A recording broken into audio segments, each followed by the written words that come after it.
l'évangile de Matthieu. L'évangile de Matthieu, nous lisons dans le chapitre 12.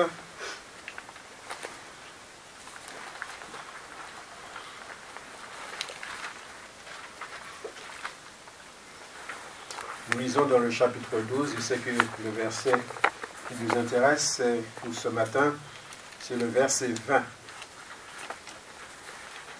Donc Matthieu 12, verset 20.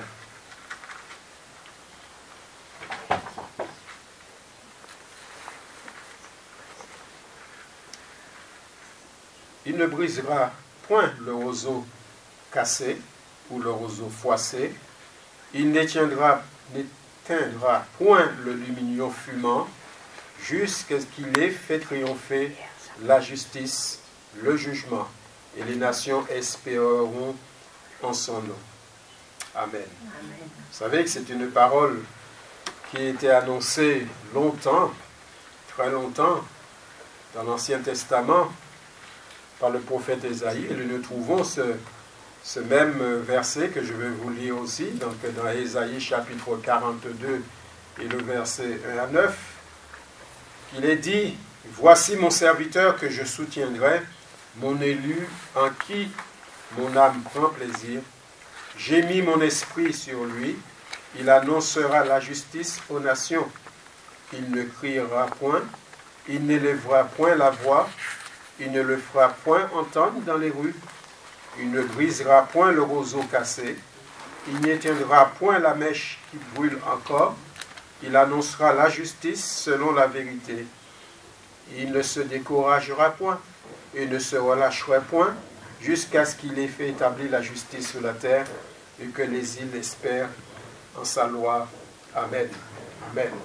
Vous savez que cette parole s'est accomplie parce que la venue de Jésus, Jésus est venu justement pour apporter le salut, et nous sommes les bénéficiaires ce matin.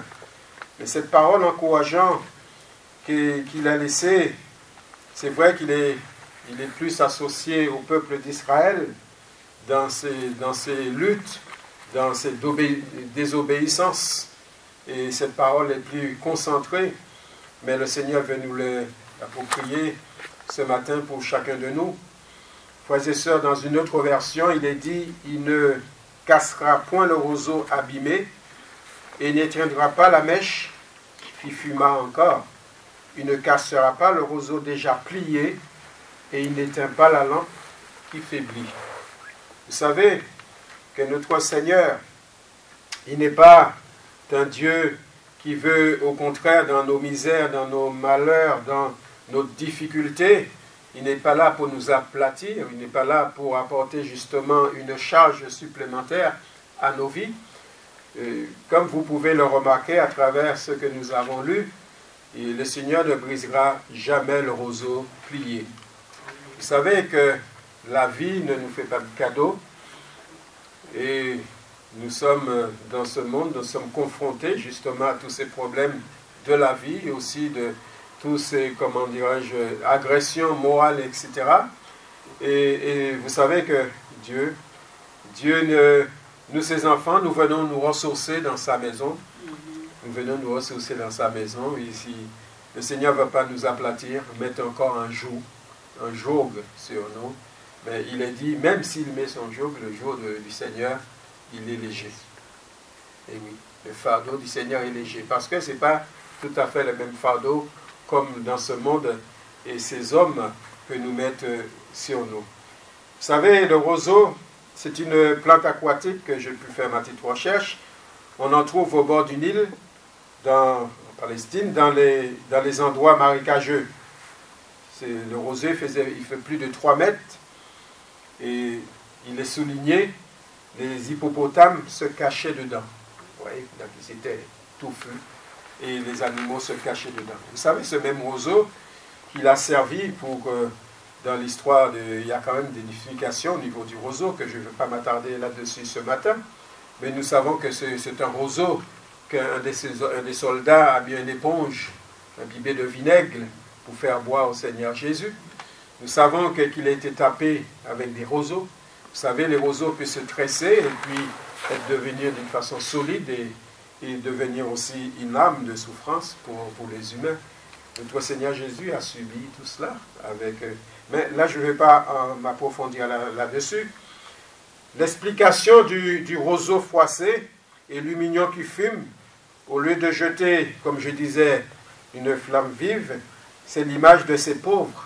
C'est l'image de ces pauvres en esprit que souligne le Seigneur Jésus, et nous le connaissons dans Matthieu, chapitre 5, verset 3, sur le sermon sur la montagne, qui parle de heureux, le pauvre en esprit, et Jésus aussi apporte aussi ce repos à l'âme.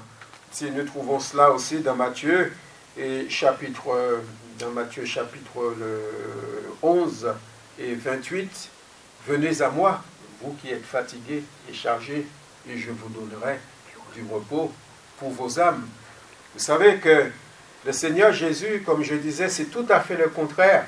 Ce qui peut nous faire le mal, le diable. C'est tout à fait le contraire. Lui, il veut nous charger, il veut nous décourager, il veut nous aplatir. Mais le Seigneur, lui, il veut s'en charger de nos fardeaux. Il veut nous soulager de ce fardeau. Heureux les pauvres en esprit, et, comme il est dit, parce que le royaume des cieux est à eux. Heureux le peuple en esprit. Toutefois, cet amour recouvre un profond sérieux, frères et sœurs, car ceux que Jésus déclare heureux sont bien misérables aux yeux du monde. Vous savez que ne nous voilons pas la face. Si le monde rejette Dieu, il nous rejettera aussi. Et il nous rejette aussi. À leurs yeux, nous sommes considérés comme des fous ou des folles. Et oui, je vais dire un mot, mais comme avec mon accent, j'ai du mal à le dire, des rayés. Voilà, je l'ai entendu, c'est bien. Voilà, vous savez. Hein, donc, c'est un don dont le développement intellectuel est très insuffisant par rapport à l'âge. C'est comme cela que le monde nous voit. Quand nous témoignons de Jésus, c'est comme ça qu'il nous considère. Ce sont des fous, des folles. Vous savez, aux yeux du diable, nous sommes des gênants. Nous perturbons son royaume.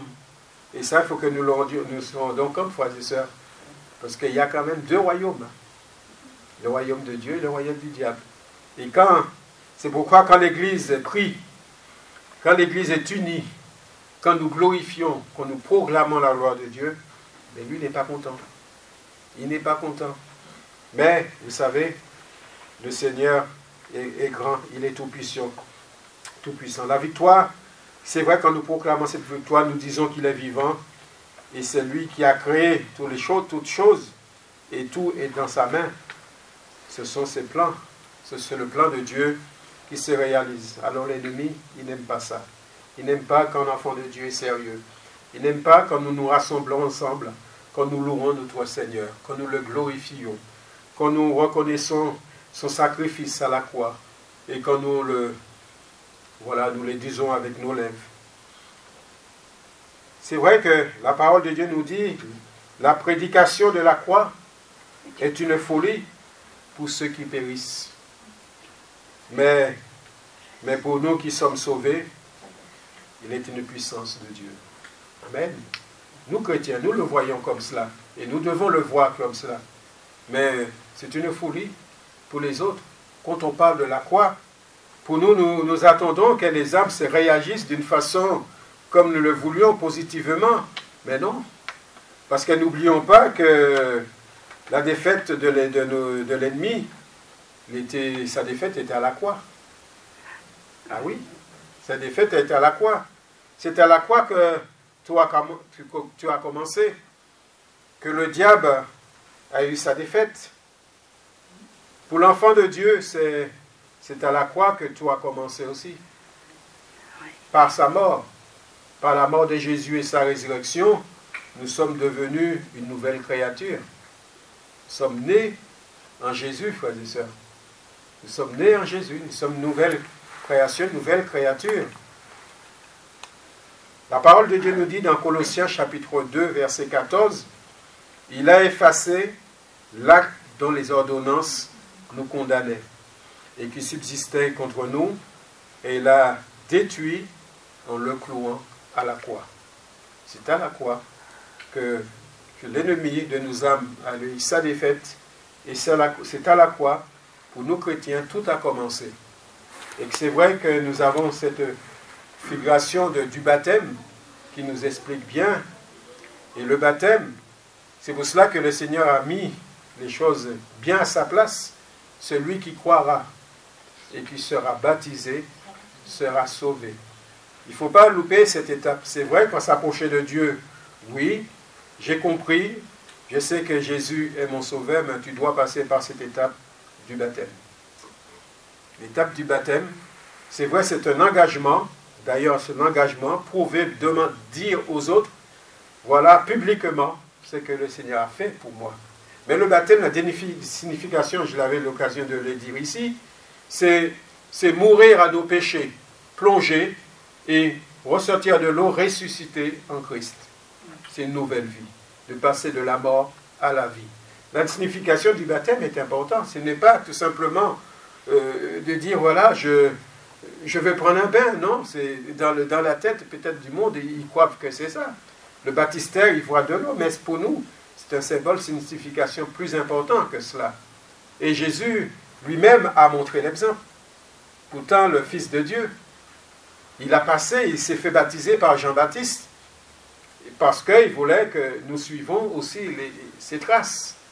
Vous savez que le chemin, c'est Jésus. Nous devons suivre ce chemin. Ce que Jésus là où Jésus a passé, nous devons passer. Il ne faut pas que nous plaçons devant le Seigneur, mais que nous plaçons derrière le Seigneur. Et en plus, non seulement de se placer derrière, mais nous devons mettre nos pas, nos pieds dans l'empreinte du Seigneur. Vous savez? Parce que le Seigneur, il sait, s'il a mis son empreinte là, rien ne s'est passé, donc c'est rassurant pour nous. Nous devons mettre aussi nos pieds dans l'empreinte du Seigneur. C'est-à-dire suivre le chemin que Jésus a passé, et nous le passons aussi. Et c'est pour cela que nous appelons des chrétiens, des petits Christ qui suivent Jésus. Et oui, frères et sœurs, mais vous savez que la moquerie du monde, ça a toujours été, le Seigneur Jésus a été toujours moqué. Vous savez, c'est pour cela, parfois, on entend, c'est très difficile de témoigner, et que c'est vrai, parce que toute l'iniquité augmente, tout cela. Mais vous savez que Dieu est victorieux, c'est lui qui tient la clé de toutes choses. C'est le Saint-Esprit, c'est Dieu qui, si il est capable de tout, il peut sauver une âme. Même dans les endroits difficiles, le Seigneur peut confondre l'âme de péché, de justice et de jugement. Amen. Ce que le Seigneur nous demande, c'est d'être à notre place. Il est dit qu'il a dépouillé les dominations. Il a dépouillé les autorités. Il les a livrées publiquement à un spectacle en triomphant d'elles par la croix. Et oui, frères et sœurs, la victoire de Jésus est acquise une fois pour toutes. Pas de doute là-dessus, ni aucun argument. La victoire de Jésus a remporté la victoire. Et la victoire est acquise. Et il est ainsi acquis pour chacun de nous. Ah oui, on ne va pas remettre notre foi en question, notre salut. C'est vrai qu'il faut préserver notre salut. Il faut le garder parce que l'ennemi de nos âmes, oui, comme il est dit, le diable, il rôde autour de nous comme un lion rugissant. Il cherche sa proie, moins de défaillance. Il est prêt.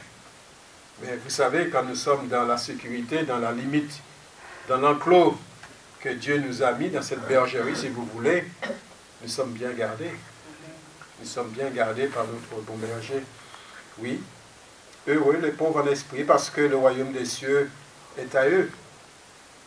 Ils sont heureux qu'à cause de la promesse qui accompagne chacune de ces déclarations et qui la motive, parce que le royaume des cieux est à eux.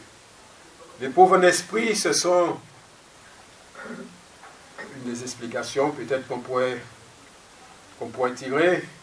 Ce sont ceux qui se sentent pauvres dans leur vie intérieure, morale, spirituelle, et qui par là même soupirent après des vraies richesses, pas des richesses terrestres, mais la richesse de l'âme, de l'esprit. Ce sont des personnes, des âmes, des frères et sœurs qui veulent progresser, qui veulent aller de l'avant. Nous ne sommes pas là pour se satisfaire de notre position. Il y a toujours mieux à faire pour moi. Il y a toujours mieux à faire. Seigneur, je ne suis pas encore arrivé. Non, je veux progresser. Je veux me mettre toujours dans ton école. Vous savez, cette école-là est dure. Il y a des écoles qui s'arrêtent, mais celle-là est dure jusqu'au bout. Parce que nous avons besoin de cette école, frères et sœurs. Tant que nous serons sous cette terre, tant que nous ne saurons pas partir avec, je vais dire, entrer dans ce repos, ben nous aurons à apprendre. Mais oui, vous savez que le plan de Dieu, nous sommes, chacun de nous, l'objet du plan de Dieu. Parce que Dieu a un plan pour chacun de nous. Ça, il ne faut pas l'oublier. Même si nous ne le savions pas, et pourtant Dieu a un plan pour chacun de nous. Même celui qui ne peut pas encore accepter Jésus, Dieu a un plan pour lui ou pour elle, et lui ne sait pas encore. Et pourtant Dieu a un plan. Vous savez, l'humilité, la soumission à Dieu et à sa parole, ce sont des principes que Dieu approuve et qui permet au Saint-Esprit de faire son travail dans nos cœurs. C'est-à-dire à apporter les vraies valeurs, frères et sœurs, les vraies valeurs, ce qui est apte au royaume de Dieu. Et oui, les vraies valeurs, les priorités du chrétien, la priorité de Dieu. La priorité de Dieu, c'est l'âme. Tout ce qui touche au royaume de Dieu. Et tout ce qui doit nous intéresser, c'est vrai, en priorité. Je dis bien en priorité, parce que le reste aussi est important. Parce que la parole de Dieu nous le dit, Matthieu 6, 33, de chercher premièrement le royaume de Dieu et sa justice. Et tout le reste, c'est-à-dire le par-dessus, le Seigneur s'en occupe. Amen. Le Seigneur s'en occupe. Ah oui, mais ça, c'est faux. Quand on entend cette parole, il faut le prendre par la foi. Vous savez, un chrétien, il vit par la foi, vous le saviez. Eh oui, c'est par la foi. Donc, si le Seigneur me dit, cherchez premièrement le royaume, son royaume, tout ce qui concerne le spirituel, l'éternel, l'éternité, mes besoins terre à terre, c'est ce que j'ai besoin du quotidien, qui est aussi légitime, ben c'est le Seigneur s'en occupe. Amen. Le Seigneur s'en occupe. Donc il faut, notre foi, c'est là qu'il se met en action. Je m'occupe des affaires de mon Seigneur et lui s'occupe de mes affaires. Amen. Frères et sœurs, vous connaissez l'expression la charrue et le bœuf? Ne pas mettre la charrue dans le bœuf. Ce n'est pas la charrue qui conduit les bœufs. C'est les bœufs qui traînent la charrue. Le cœur docile, un cœur malléable, je dirais, permet à Dieu de se servir de nous. Un cœur docile, un cœur malléable, un cœur disponible. Disponible pour toi, Seigneur. Oui. Permet à Dieu de se servir de nous. Vous savez, autour de nous, il y a des âmes qui ont besoin de Dieu. Vous savez, même dans nos rassemblements, dans un chrétien, frères et sœurs, ils ont besoin. Mais peut-être que nous, extérieurement, nous ne voyons pas, en apparence, nous ne voyons pas les choses, mais le Seigneur le sait. Et il peut se servir de nous, frères et sœurs, par nos conversations. Quand nous parlons, quand nous discutions, ou même pas, ou que notre bouche sont fermées, ce reste par un sourire, un geste, un contact, le Seigneur agit. Vous savez, il y a des âmes, ils me l'ont dit après, qui se sont fait du bien, rien par ma présence d'un chrétien. Je s'en réjouis. vous savez, un contact. Je connais des personnes qui ont passé par des moments difficiles dans le deuil. Vient par un contact, met sur les épaules. Je n'ai même pas ouvert ma bouche. Petit contact. Même moi, quand j'étais dans des difficultés, parfois on n'a pas envie d'entendre parler. On n'a pas envie qu'on nous parle. On n'a pas envie de rien entendre parce que le moment est tellement difficile, douloureux. Mais bien par un petit geste, et oui, le Seigneur se sert de nous. Le Seigneur se sert de nous. Reconnaître son état de pauvreté intérieure. Reconnaître qu'on a besoin. L'intérieur, c'est ça qui est important. Parce que n'oublions pas que Dieu regarde à l'intérieur. C'est pas l'apparence. Hein. C'est pas l'apparence, c'est pas parce que j'ai la cravate que j'ai... non, c'est pas ça qui est important pour Dieu. C'est pas ça, c'est l'intérieur, frères et sœurs. Et c'est ça qui est important. Même si vous me cachez les choses, mais au Seigneur, vous ne pouvez pas le cacher. Vous ne pouvez pas le cacher à Dieu. Dieu, il regarde à l'intérieur. Il ne regarde pas l'apparence, notre Seigneur. Et oui, reconnaître son état de pauvreté intérieure. Et cette mise en question permet à Dieu de réparer ce qui est cassé. Ce qui était et qui ne sont plus ou moins inexistants. Vous savez, il y a des choses dans la vie qui est cassée. Mais vous savez, la parole que nous avons lue, il ne brisera point le roseau cassé, il n'y éteindra point la mèche qui brûle encore. Dans la vie spirituelle, dans la vie morale, il y a ceux qui sont laissés pour compte. Les fatigués. Un chrétien, ça se fatigue. Hein? Il y a des chrétiens fatigués. Non? Eh oui. Des découragés. Des chrétiens, il y en a des chrétiens qui sont découragés. Il y a des abattus par les épreuves de la vie. Comme je disais tout à l'heure, la vie ne nous fait pas de cadeaux.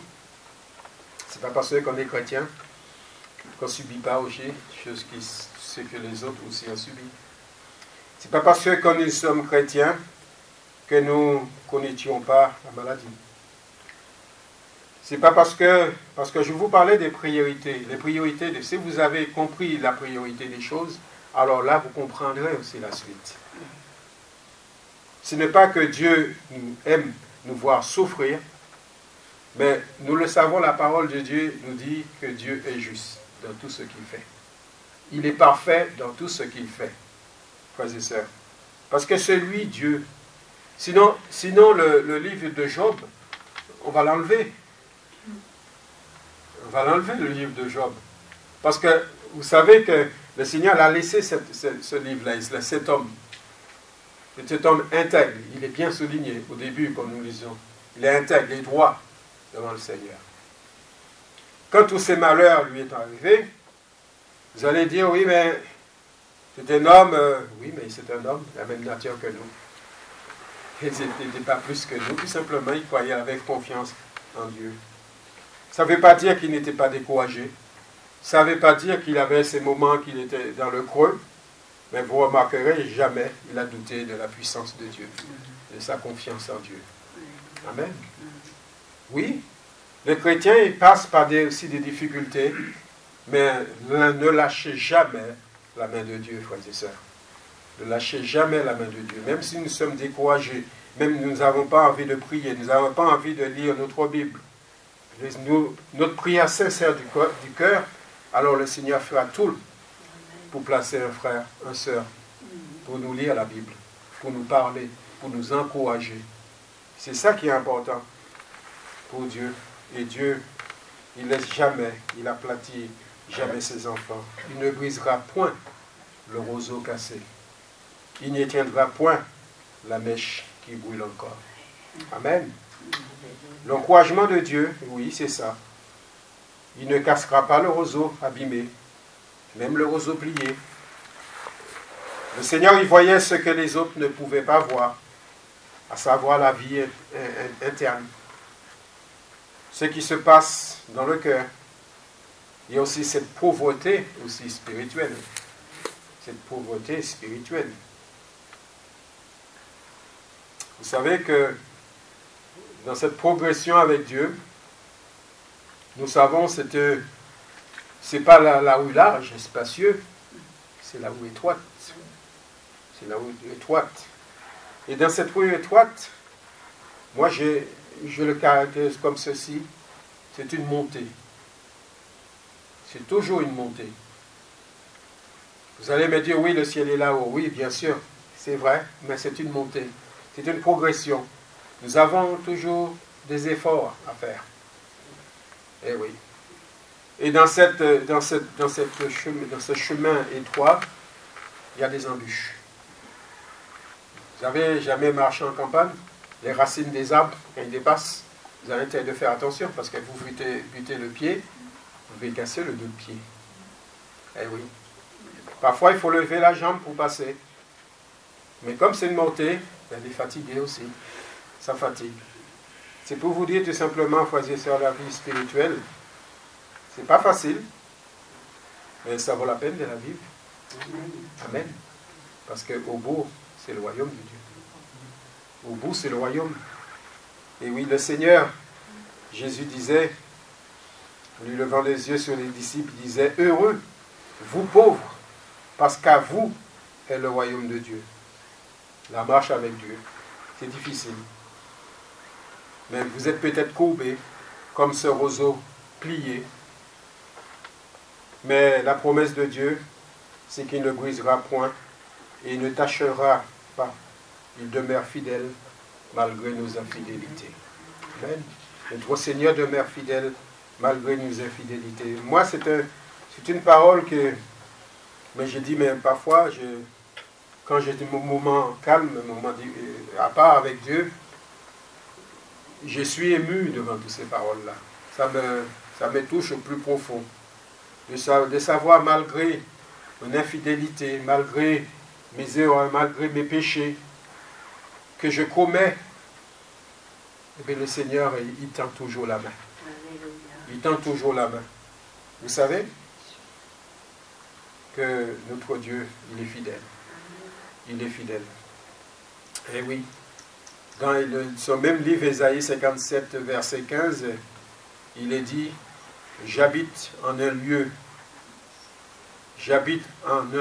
lieu haut et saint, et avec celui qui est contrit, c'est-à-dire attristé, affligé, et humble d'esprit, pour rendre la vie à l'esprit des humbles, et pour rendre la vie au cœur contrit. Et oui, il n'éteindra point la mèche qui brûle encore.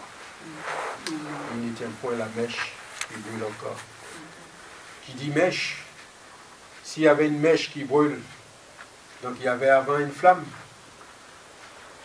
Il y avait une flamme, frères et sœurs. Et nous savons cette signification de la flamme. Il faut que la flamme soit allumée. Le Saint-Esprit, nos vies spirituelles, son action. Avec Dieu, tout est possible. Il est celui qui peut réallumer la flamme. Il baptise du Saint-Esprit, mais il est celui qui renouvelle aussi en nous sa puissance, ses dons. Comme il est dit, aspirez aux dons les meilleurs. Et je vais encore vous montrer une voie excellente. Il faut aspirer. Ça pour parvenir à cela, c'est notre part à faire, hein, c'est aspirer. Et notre responsabilité, comme je disais, pour nous chrétiens, il est dit aussi, veillez et priez, afin que vous n'entriez pas en tentation. L'esprit est prompt, disposé, bien disposé, mais la chair est faible. La chair est faible. Et tant qu'on lit ce verset-là, eh bien oui, on a tout compris. Soit qu'on le prend pour, comment dirais-je, nous mettre sur ce terrain de dire d'excuses. La chair est faible, vous savez, la chair est faible, c'est pour ça que voilà, je suis comme cela avec Dieu. Non. Mais c'est le Seigneur qui dit, l'esprit est bien disposé, mais la chair est faible. Il nous dit, mais la chair est faible, fais attention, prends garde. La tentation, il est à côté. Fais attention. Donc pourquoi? Comment résoudre ce problème? Eh bien tout simplement, il faut rester éveillé. Il faut rester éveillé. Non seulement rester éveillé, mais il faut prier. Vous savez, un chrétien, il prie tout le temps. Et il faut qu'il prie tout le temps. Oui, partout. Sur nos lieux de travail, à la maison, aux études. Prie tout le temps. Dans notre tête, bien sûr. Vous savez, on n'a pas besoin de... Non, je ne vais pas le dire parce que je ne fais pas faire l'amalgame. Mais on n'a pas besoin de se mettre debout au coin des rues pour montrer qu'on prie. Parce que là, le Seigneur voit dans notre tête. De toute façon, le Seigneur nous dit, rentre dans ta chambre. C'est secret. Hein. On n'a pas besoin de montrer aux gens, voilà ce que je suis. Je suis un chrétien, je viens à toutes les réunions, je suis fidèle. Non. Ça, on n'a pas besoin, frères et sœurs. C'est là-dedans, comme je viens de le dire, c'est l'état d'esprit. C'est l'amour que j'ai pour le Seigneur, que j'ai pour Dieu. Et c'est ça qu'il voit, le Seigneur. Les autres peuvent voir, ils peuvent se tromper. Hein. Il va dire, ah, c'est un bon chrétien. Et pourtant, Dieu lui dit, tu te crois riche, tu es pauvre. L'examen de Dieu, je l'avais, je pense la dernière fois, je ne sais pas si à Port-de-Mer ou ici, je l'avais dit, hein, c'est pas tous ceux qui crient Seigneur, Seigneur, qui entrera dans le royaume de Dieu, mais celui seul qui fait la volonté de mon Père. Amen. Donc, restez éveillés et priez pour pouvoir rester quand à l'esprit du mal vous tentera. C'est notre version. Vous désirez faire de bien, mais vous n'avez pas la force de résister au mal. Oui, Galates, il est bien, il nous montre cet éclaircissement, Galates 5, verset 17. Car la chair a des désirs contraires à ceux de l'esprit, et l'esprit en a de contraires à ceux de la chair. Donc, nous le voyons tout de suite que c'est incompatible. C'est deux choses. Le plus ne peut pas égaler au moins. N'essaye pas de faire de l'électricité, de mettre le plus et le en même temps. Ne fasse le neutre ensemble. Sinon, ça va disjoncter. Et oui. Qu'il s'agit de pauvreté spirituelle ou de pauvreté temporelle, frères et sœurs, d'humilité ou de détachement, ou de tous les deux à la fois, la réponse ou plutôt la déclaration positive, parce qu'à eux est le royaume de Dieu. Le royaume de Dieu est pour nous, frères et sœurs. Amen. Même si nous passons, même si nous sommes maltraités, même si nous sommes moqués, Dieu nous dit heureux. Dieu nous dit heureux parce que le royaume de Dieu est pour nous. Nous est réservé. Oui, ce royaume que Jésus est venu annoncer, cette bonne nouvelle, il disait repentez-vous, et nous l'avons fait, le royaume de Dieu est proche, il le disait. Et même encore ce matin, ils peuvent aussi sortir dire cette parole, repentez-vous, vous qui n'avez pas encore fait la paix avec lui, car le royaume de Dieu des cieux est proche. Ce royaume où tout est lumière, justice, paix, amour, qui nous est assuré par notre Seigneur Jésus, avec toutes ses richesses. Il n'est pas seulement promis pour l'avenir, mais cela nous appartient dès maintenant. Et oui, c'est comme si nous sommes assis déjà dans les lieux célestes. Amen. Que Dieu soit béni. L'invitation est d'actualité. Cette invitation. Donc, sentons-nous concernés. Quand le Seigneur le dit, je l'ai cité au début, dans Matthieu 11, verset 28, « Venez à moi, vous tous qui êtes fatigués et chargés, et moi, je vous soulagerai. » C'est Jésus qui le dit. Hein.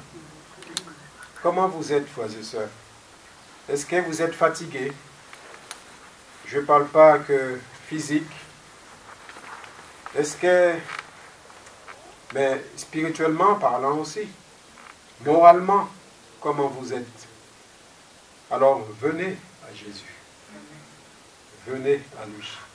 Confiez-vous au Seigneur. Et lui dit, moi, je vous soulagerai. Je vous donnerai du repos. J'apporte ce repos de l'âme. Ce verset vient compléter et apporte ce complément parce qu'il est question de fardeau. Il est question de misère morale et de peine. Nous pouvons avoir de la peine dans le cœur. Et oui, n'oublions pas, nous vivons dans un cœur de chair, un corps de chair, la chair. Il y a toutes ces émotions. Il y a tous ceux qu'on a envie puis qui sont là. Vous ne pouvez pas faire autrement. Vous avez des sentiments. Ça s'exprime.